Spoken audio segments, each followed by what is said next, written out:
కట్టి మేడల చుట్టూ మొక్కలు నాటగా వెంటనే ఏపుగా పెరిగినుగా.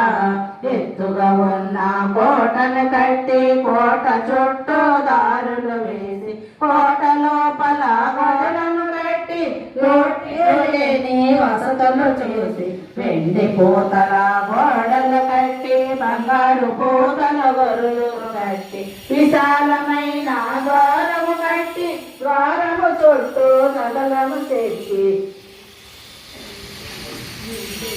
చక్కని పూల తోటలు వేసి పచ్చని పంటల పైరును పెంచి గోశాలనే నిర్మించి దీపపు కాంతుల మెలమెల మెరియగ లక్ష్మీ కళతో చూసిన వారే బయలుగా భూతల సత్యము నిర్మించి బహుళా మాత వెంటరాగా నగర ప్రవేశమే చేసలుగా.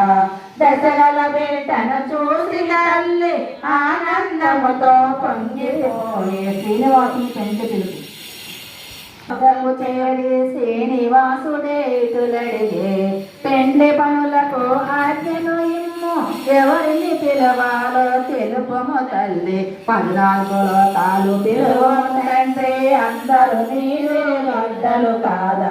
పేద గొప్ప భేదము లేదు దేవుని పెండ్లికి అందరూ పెద్దలు. శ్రీనివాసుడే మనసును తలవగా మంచుడే అరుదించే 14 లోకాల పరిచయమని శుభరేఖలనే అప్పగించే.